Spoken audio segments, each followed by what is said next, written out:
பார்வையாளர் அனைவருக்கும் தமிழம் மலையொலியின் அன்பு வணக்கம். இன்று நாம் பார்க்க இருக்கின்ற தலைப்பு, சீமான் இப்படி செய்யலாமா? அறிவிக்கப்பட்ட வேட்பாளர்களில் ஒருவர் கூட விவசாயி இல்லை, எத்தனை பிராமணர்களுக்கு சீட்டு கொடுத்திருக்கிறார் என்பதுவான விமர்சனங்களை நம்மளால் பார்க்க முடிகிறது. அதாவது தமிழக அரசியல் வரலாற்றிலும் சரி, தமிழ்நாட்டினுடைய அரசியல் கட்சிகளினுடைய அந்த பார்வையிலும் சரி, மிகப்பெரிய ஆச்சரியத்தை உருவாக்கிய ஒரு மாநாட்டை நாம் தமிழர் கட்சி கடந்த 21ஆம் தேதி நடத்தி முடித்திருக்கின்றது. அந்த மாநாடு குறித்து, அந்த மாநாட்டில் கூடிய கூட்டங்கள் குறித்து, அந்த மாநாடு எவ்வளவு செய்நேர்த்தியோடு நடந்தது என்பது குறித்தெல்லாம் நம்ம ஏற்கனவே எல்லாமே பேசிக்கிட்டு இருக்கிறாங்க, பேசிக்கிட்டும் நம்ம ஏற்கனவே பேசியும் இருக்கிறோம். இன்னும் கூடுதலாக அந்த போஸ்ட் கான்ஃபரன்ஸ் எஃபெக்ட் என்று சொல்லக்கூடிய மாநாட்டுக்கு பிந்தைய அந்த விளைவுகள் குறித்து இந்த முக்கிய காட்சி ஊடகங்கள் பெருசாக பேசலை, பெருசாக விவாதிக்கலை. அந்த மாநாட்டை என்ன மாதிரியான நேர்த்தியோடு சீமானவர்கள் நடத்தி இருக்கிறாரு, நாம் தமிழர் கட்சி நடத்தி இருக்கு அப்படிங்கிறது பற்றிய எந்த விவாதமும் இல்லை. இந்த மாநாட்டில் சீமானவர்கள் பேசிய அந்த கருத்து குறித்து அல்லது தத்துவம் குறித்து, தமிழக அரசியலை அணுகுகின்ற விதம் குறித்து ஒரு பெருசாக எந்த காட்சி ஊடகங்களும் விவாதத்திற்கு எடுத்துக்கொள்ளலை. இன்னும் சொல்ல போனால் காட்சி ஊடகங்கள் அங்கே அறிவிக்கப்பட்ட வேட்பாளர்களுடைய படங்களையும் அவங்களுடைய செய்திகளையும் வெளியிட்டுச்சு. இன்னும் கூடுதலாக இந்த வேட்பாளர் குறித்து பின்னணி குறித்து ஆராய்வதற்கான வேலையை செய்து கொண்டிருக்கிறதையும் நம்மளால் பார்க்க முடிகிறது. இந்த சூழலில் தான் நம்ம மாநாட்டின் மூலமாக மன உளைச்சலுக்கு உள்ளான, பாதிக்கப்பட்ட, வெளியில் வாய் விட்டு அழ முடியாத சில ஜீவராசிகள் ஒரு முக்கியமான விமர்சனத்தை வச்சுருக்கு. என்ன விமர்சனத்தை வச்சுருக்கு அப்படின்னு சொன்னால், நாம் தமிழர் கட்சி தன்னுடைய சின்னமாக விவசாயி, ஏற்கலப்பையுடன் கூடிய விவசாயி சின்னத்தை வைத்திருக்கு. ஆனால் அறிவிக்கப்பட்ட அந்த வேட்பாளர் பட்டியலில் ஒருத்தர் கூட விவசாயி இல்லையே அப்படின்னு ஒரு கேள்வி, ஒரு பெரிய கருணையே மிகுந்த ஒரு கேள்வி, இன்னும் டூ லாஜிக்கான கேள்வி, இன்னும் நம்ம மீது கொண்ட மிகப்பெரிய அக்கறையின்பால் கேட்கப்பட்ட கேள்வி அப்படின்னு எல்லாம் சொல்லிக்கிட்டு சில கேள்விகளை இவங்க வைத்திருக்கிறாங்க. குறிப்பாக அந்த காசுக்காக எதை வேண்டுமாலாம் பேசுகின்ற இந்த புழுச்சட்டை மாறன், இன்னும் தற்கொலை கூட்டத்திலிருந்து சிலர், இந்த உடன்பிறப்புகள் பக்கத்திலிருந்து சிலர், ஆமாங்க அறிவிக்கப்பட்ட வேட்பாளரில் ஒருத்தர் கூட விவசாயி இல்லை, இவர் டாக்டராகவோ இன்ஜினியரோ ஆக வேண்டாம், நீங்கள் ஆடு மாடு மேய்ங்க அப்படின்னு சொல்கிறாரு, அரசு வேலையாக்குவேன் விவசாயத்தை அப்படிங்கிறாரு. ஆனால் இவர் அறிவிக்கப்பட்ட வேட்பாளரில் ஒருத்தர் கூட விவசாயிக்கோ ஆடு மாடு மேய்க்கிறவங்களுக்கோ அப்படின்னு சீட்டு கொடுக்கல அப்படிங்கிற விமர்சனத்தை, என்னமோ தன்னுக்கிட்ட மிகப்பெரிய லா பாயிண்ட் கிடச்சி விட்டத மாதிரியும் அதை கொண்டுட்டு வைக்கிற மாதிரியும் இது வச்சுருக்காங்க. உண்மையில் இவர்களுக்கு அறிவு இல்லை அப்படின்னு நம்மளுக்கு தெரியும். அறிவு அப்படிங்கிறது ஒரு சூழலை, ஒரு பேசு பொருளை நாம் பேசுகிறதுக்கு முன்னாடி அது சரியாக தவறான எந்தவித ஆராய்வுக்கும் உட்படுத்தாமல் பேசுகிறது தான் அறிவற்ற நிலை அப்படின்னு நம்ம சொல்கிறோம். அப்போ இவங்களுக்கு அறிவு இல்லை அப்படின்னு நம்மளுக்கு தெரியும். ஆனால் எவ்வளோ தூரம் அறிவு இல்லை அப்படிங்கிறது இந்த விமர்சனத்தை இவர்கள் வைக்கும் பொழுதே தெரியுது. அதாவது நம்ம சமுதாய இயங்கியலின் அடிப்படையில், வாழ்வியலின் அடிப்படையில், ஒரு சூழலின் அடிப்படையில் நம்ம பார்த்தோம்னா, இப்போ மருத்துவம் அப்படிங்கிறது ஒரு படிப்பு. ஆனால் மருத்துவம் படித்த அவர் என்ன வேலை செய்து கொண்டிருக்கிறார், மருத்துவ பணியில் இருந்துகிட்டு இருக்கிறாரு, அவர் தாய் தந்தை என்ன செஞ்சுக்கிட்டு இருக்கிறாங்க, அப்படியெல்லாம் நம்ம பார்ப்போம். மருத்துவங்கிறது படிப்பு. அதே போல் இது சட்டத்தரணி, அதாவது லா படித்தவங்களுக்கு சட்டத்தரணி, சட்டம் படித்தவர், வழக்கறிஞர் அப்படிங்கிறது படிப்பு. அதே போல் பொறியியலாளர் அப்படிங்கிறது ஒரு படிப்பு. என்ஜினியரிங் முடித்தவருக்கு பொறியியலாளர் அப்படிங்கிறது படிப்பு. அதே போல் கணிதவியல் படித்தவங்க, ஆசிரியர் பயிற்சி பள்ளியில் தகுதி தேர்வு படித்தவங்க, இன்னும் இளங்கலை பொருளாதாரம் படித்தவங்க, முனைவர் பட்டம் படித்தவங்க, ஆய்வு பட்டம் படித்தவங்க, இதெல்லாம் ஒரு படிப்பு. ஆனால் இதெல்லாம் படிக்கிறவங்களுக்கும் விவசாயம் அப்படிங்கிறதுக்கும் விவசாயி என்பதற்குமான வேறுபாடுகளை அறிந்து கொள்ள முடியாத சில தற்குறிகள் அறிவிக்கப்பட்டதில் ஒருத்தர் கூட விவசாயி இல்லை அப்படின்னு பேசுகிறதெல்லாம் மிகப்பெரிய கேவலத்தின் உச்சமாக தான் நம்ம பார்க்குறோம். அதாவது விவசாயங்கிறது வாழ்வியல். அந்த வாழ்வியலில் இருக்கின்ற குடும்ப பின்னணியிலிருந்து ஒருத்தர் படிக்கிறாங்க. அந்த படிக்கிறவங்க ஒரு ப்ரொஃபஷனல் டிகிரி என்று சொல்லக்கூடிய கல்வியினுடைய நிலையை அடைகிறாங்க. அந்த நிலையை அடைந்த பிறகு தன்னுடைய பேருக்கு பின்னாடி இவர் மருத்துவர், இவர் பொறியியலாளர், இவர் ஆசிரியர், இவர் மருந்து நிபுணர், இவர் விஞ்ஞானி, இவர் சட்டத்தரணி, இப்படின்னெல்லாம் போட்டுக்கிறது. அது படிப்பு. அப்போது இவங்களுக்கு படிப்புக்கும் வாழ்வியல் முறையில் செய்கின்ற வேலைகளுக்குமே வித்தியாசம் தெரியாத தற்கொலைகளாக தான் நம்ம பார்க்குறோம். சரி, நான் என்ன சொல்கிறேன், இப்போ இவங்க சொல்கிறபடியே நாம் தமிழர் கட்சியில் போட்டியிடுகின்ற படித்தவர்கள் விவசாயம் செய்கிறார்களா, விவசாயிகள்லாம் இருக்கிறார்களா அப்படிங்கிற ஒரு கேள்வி இவர்கள் மத்தியில் எழுந்திருக்கு. அப்போ நீங்கள் என்ன பண்ணணும், ஒவ்வொருத்தரும் இப்பொழுது என்ன செஞ்சுக்கிட்டு இருக்கிறாங்க அப்படின்னு நம்ம பார்க்கணும். அதுக்கு நிறைய எடுத்துக்காட்டு அறிவிக்கப்பட்ட 234 தொகுதிக்குமான வேட்பாளர்களில் பாதிக்கு மேற்பட்ட ஆண்களில் 100க்கும் மேற்பட்டவர்கள், 117னா 100க்கும் மேற்பட்டவர்கள் உண்மையிலேயே விவசாயம் பார்க்குறவங்க, தன்னுடைய வீட்டில், தன்னுடைய வயல்வெளியில், தன்னுடைய கொல்லையில், தன்னுடைய பண்ணையில் ஏதாவது ஒன்று விவசாயத்தை நெருங்கிய ஒரு தொழிலையே பார்க்கக்கூடியவர்கள் என்பதை இவர்களுக்கு தெரியல. அதுக்கு ஒரு சில பேரை மட்டும் இப்போ என்னோட நெருங்கி பழகினவர்களை பற்றி எனக்கு தெரியும். ஆனால் இங்கே 234 தொகுதியிலையும் நிற்கின்ற எல்லாருமே ஏதாவது ஒரு வகையில் விவசாய தொழிலையும் நேரடியாகவோ அல்லது மறைமுகமாகவோ சார்ந்து இருக்கக்கூடியவர்கள் அப்படிங்கிறது உண்மை. ஆனால் நமக்கு வெளிப்படையாக நம்மளுக்கு மிக நெருக்கமாக இருந்த ஒரு சில பேரை மட்டும் நான் இந்த இடத்துல பட்டியலிட விரும்புகிறேன். அதாவது கணினி பொறியாளர் என்றது, அதாவது இளங்கலை பொருளாதாரம் படித்தவர் மயிலாடுதுறையினுடைய வேட்பாளராக அறிவிக்கப்பட்டிருக்கின்ற அண்ணன் காசிராமன் அவர்கள் இப்பொழுது என்ன வேலை செய்து கொண்டிருக்கிறார் அப்படிங்கிற ஒரு கேள்வி இருக்கு இல்லையா. காசிராமன் இயற்கை வேளாண்மையை செய்து கொண்டிருக்கிறார். தன்னிடம் ஒரு கிட்டத்தட்ட 140 ஏக்கர் நிலம் இருக்குது. 140 ஏக்கரில் பண்ணை வைத்திருக்கிறாரு, ஒருங்கிணைந்த பண்ணையம் வச்சிருக்கிறாரு, நெல் விதைக்கிறாரு. நெல் விதைச்சு அறுவடையானதை விற்பனைக்கு கொடுக்காம யாரெல்லாம் தனக்கு முடியலை, அப்படி எனக்கு வறுமை இருக்குது அப்படின்னு சொல்கிறாங்களோ அவர்களுக்கெல்லாம் நெல்லாகவும் அரிசியாகவும் இன்னமும் கொடுத்துக்கிட்டு இருக்கிறாரு. இன்னைக்கும் அவருடைய வீடு இருக்கின்ற திருவெண்காட்டில் நீங்கள் போய் பார்த்தீங்கன்னா ஒரு 100லேருந்து 200 மூட்டை நெல் அவருடைய அந்த பத்திரப்படுத்தி வைக்கின்ற குதிரில் இருக்கும். அறுவடைக்கு தயாரான நிலையில் அவர் வயல்வெளிகளில் நெற்கதிர்கள் இருக்கு. அவர் வைத்திருக்கிற பண்ணையத்தில் மரங்கள் பழமரங்கள் இருக்குது. இப்படி அவரை பற்றி நிறைய சொல்லிக்கிட்டே போகலாம், அவரை பற்றியே தனியாக காணொளி போடலாம்.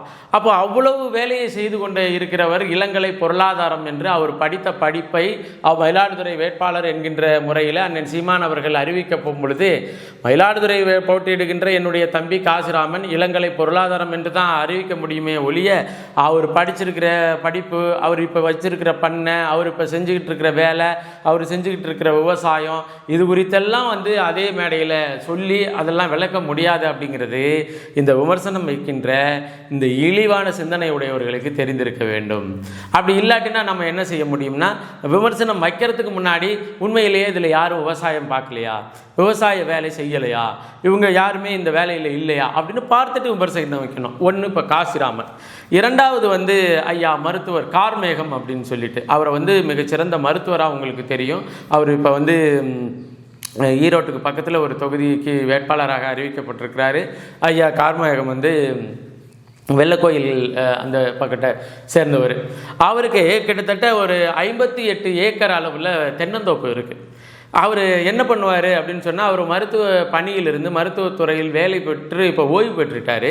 அவர் என்னென்னா தன்னுடைய வாகனத்தை எடுத்துகிட்டு போய் தன்னுடைய தென்னந்தோப்பில் சுற்றிலும் இருக்கின்ற இடங்களில் தென்னை பராமரிப்பு வேலையை செய்து கொண்டிருக்கிறார். கடந்த நாடாளுமன்ற தேர்தலில் ஈரோடு நாடாளுமன்ற தொகுதியில் போட்டியிடும் பொழுது அவரை பற்றிய முழு காணொலிகள் வெளியில் வந்தது. அவர் தென்னை மரத்துக்கு தண்ணி பாய்ச்சறதோட வீடியோ வந்திருக்கு. அப்போ ஒரு 54 ஏக்கரில் அவர் விவசாயம் பண்ணிக்கிட்டு, தென்னை விவசாயம் பண்ணிட்டு தென்னையினுடைய பொருள்களை அறுவடை செய்து விற்பனை செய்து கொண்டிருக்கிறார். இதை பார்த்தா விவசாயமாக தெரியலையா அப்படிங்கிற ஒரு கேள்வி இருக்குது. அதன் பிறகு மிக மிக முக்கியமானவர், நாம் கூட அண்ணன் காசிராமன் அவர்கள் ஒருங்கிணைந்த பண்ணையம் வச்சிருக்கிறாரு. அது இல்லாமல் விவசாயம் பண்ணுறாரு. அவர் நிறைய தொழில்களை, விவசாயம் சார்ந்த தொழில்களை, மரச்சக்கு எண்ணெய் இதெல்லாம் வச்சிருக்கிறாரு. இப்போ இவர் ஐயா இந்த தென்னை தொழிலை பண்ணுறாரு. முழுக்க நெல் விவசாயம் மட்டுமே பண்ணக்கூடியவர். கிட்டத்தட்ட ஒரு 120 ஏக்கர் நிலம் வச்சிருக்கிறவர். அவர் என்ன சொல்ல, வருஷத்தில் 3 போகம் விளையக்கூடிய வயல்வெளிகளை வைத்திருக்கிறவர். இன்னும் சொல்ல போனால் 3 போகமும், அதாவது எல்லா நாட்களும் விவசாய வேலையில் ஈடுபடக்கூடிய ஒரு வேட்பாளர் புலவர் கிருஷ்ணகுமார், தஞ்சையினுடைய சட்டமன்ற தொகுதிக்கு அண்ணன் சீமானால் அறிவிக்கப்பட்டிருக்கின்ற ஒரு வேட்பாளர் கிருஷ்ணகுமார். அப்போ கிருஷ்ணகுமார் ஐயா 3 போகமும் விவசாயம் தாண்டா செய்கிறாருங்க. முட்டா பயில்வில் இப்போ வந்து இந்த மாநாட்டுக்கு தண்ணீர் மாநாட்டுக்கு செலவுக்கு காசு வேணுங்கய்யா அப்படின்னு கேட்கும் பொழுது, இருங்க சம்பந்தி, நம்ம வந்து இப்போ தான் அறுத்து கொண்டாந்து போட்டிருக்கிறோம், அதை விலை வச்சு விட்ட உடனே உங்களுக்கு வந்து ஒரு குறிப்பிட்ட தொகை தாரேன் அப்படின்னு சொல்லிட்டு தன்னுடைய வயல்வெளியில் விளைஞ்ச வெள்ளாமையை விற்றுட்டு 25,000 ரூபா கொண்டுட்டு வந்து தண்ணீர் மாநாட்டுக்கு நன்கொடை கொடுத்தாரு.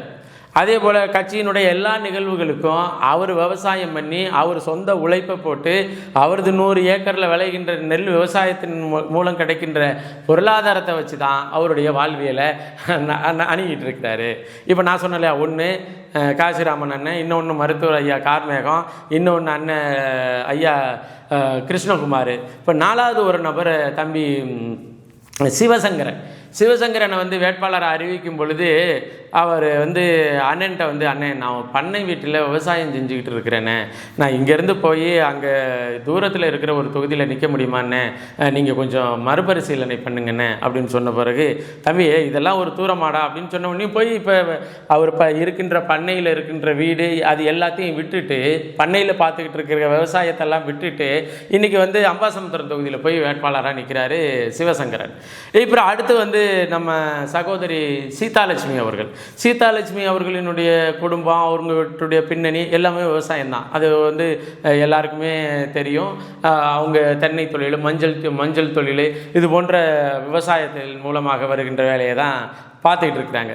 இப்படி நாம் தமிழர் கட்சியினுடைய எல்லா ஆட்களையும் நீங்கள் ஒரு வகையில் விவசாயத்தை செய்யக்கூடியவர்களை நீங்கள் அங்கே இங்கே போக வேண்டாம். திருவையாறு தொகுதியில் நிற்கின்ற PhD முனைவர் பட்டம் படித்த, வெளிநாட்டில் வந்து அறிவியல் ஆய்வாளராக வேலை செய்த, உள்நாட்டிலையும் R&D சயின்டிஸ்டாக வேலை செய்த ஒருத்தர் வந்து இப்போ என்ன செஞ்சுக்கிட்டு இருக்கேன் தெரியுமா, இப்போ வந்து என் பண்ணையில் ஆடு மேய்ச்சிக்கிட்டு இருக்கிறேன். லீவு நாளில், விடுமுறை நாட்களில் என் பண்ணையில் ஆடு மேய்ச்சிக்கிட்டு இருக்கிறேன்.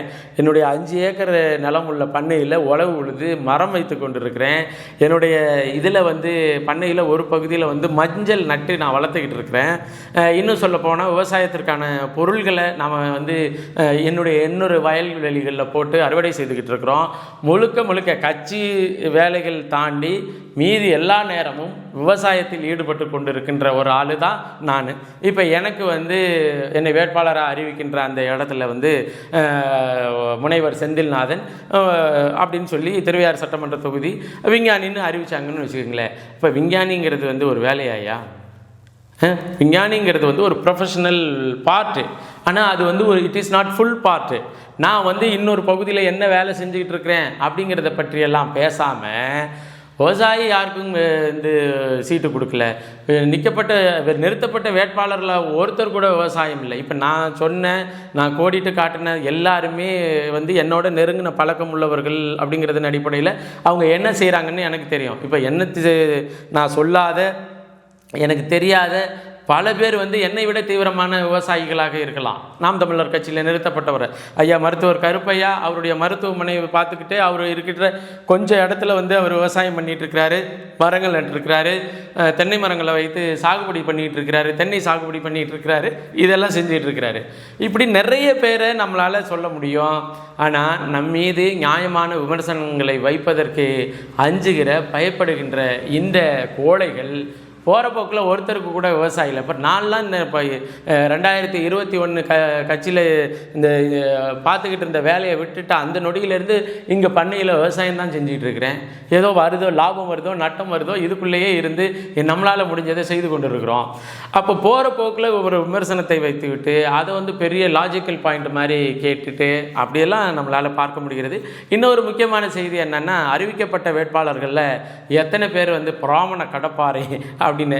ஏன் இப்போ என்ன பிராமண கடப்பாறை எத்தனை பேர்னு நீங்கள் தெரிஞ்சுக்கிட்டு என்ன செய்ய போகிறீங்க? 3 பிராமணர்களுக்கு இடம்ங்கிறது வந்து 3 தொகுதிகளில் பெண்களுக்கும் 2 தொகுதிகளில் வந்து ஆண்களுக்கும் அண்ணன் சீமான் அவர்கள் இந்த பிராமணர்களுக்கு அதாவது நிற்பதற்கான இடத்தை ஒதுக்கி இருக்கிறாரு. அதில் வந்து மயிலாப்பூரில் அருண் என்கின்ற சகோதரன், இன்னொன்று நம்ம அண்ணன் காசிராமன் அவர்கள். நீங்கள் என்னமோ ஒரு விவசாயியாக இருக்கிறாரு, எல்லா நாளமும் வந்து விவசாய வேலையை பார்த்துக்கிட்டு இருக்கிறாரு, எல்லா நேரமும் வந்து நாம் தமிழர் கட்சியில் வந்து வேலை பார்த்துக்கிட்டு இருக்கிறாரு, அதனால இவர் பிராமணர் தான், பிறப்பால் அவர் ஒரு பிராமணர் தான். அப்படி தான் நீங்கள் இதை வந்து பார்க்கணும். நீங்கள் விமர்சனம் வைக்கின்றோம் என்கின்ற பெயரில் என்னென்னவோ அறிவுக்கு கொஞ்சம் கூட தொடர்பற்ற முறையில் விமர்சனங்களை வைப்பதெல்லாம் பார்க்க முடிகிறது. உண்மையிலே வேட்பாளர்கள் குறித்து, வேட்பாளர்களினுடைய பின்னணி குறித்து, அவர்கள் போட்டியிடுவது குறித்து உங்களுக்கு நியாயமான அக்கறை இருந்தால் அந்த வேட்பாளர் செய்கின்ற வேலைகள் குறித்தெல்லாம் ஒரு ஆய்வை நடத்திவிட்டு அதன் பிறகு கொண்டுட்டு வந்து விவசாயத்தில் வந்து விவசாயிகள் யாரையும் வேட்பாளராக நிறுத்தலை அப்படிங்கிற விமர்சனத்தை வைங்க.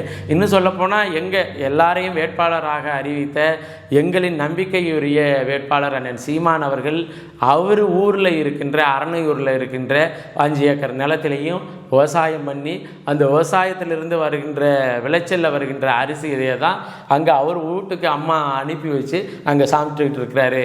அவரும் விவசாய வேலையை தான் பார்த்துக்கிட்டு இருக்கிறாரு. அவருடைய குடும்பமும் விவசாய வேலையை தான் பார்த்துக்கிட்டு இருக்கு. அப்படிங்கிற ஒரு சிந்தனையோடு நீங்கள் இந்த வேட்பாளர்கள் பின்புலத்தை அணுக வேண்டும் என்பதை பதிவு செய்து, வாய்க்கு வந்ததெல்லாம் விமர்சனம் அல்ல. விமர்சனம்ங்கிறது வந்து உண்மையிலேயே அறிவினுடைய தெளிவில் உருவாக்குவது தான் விமர்சனம்.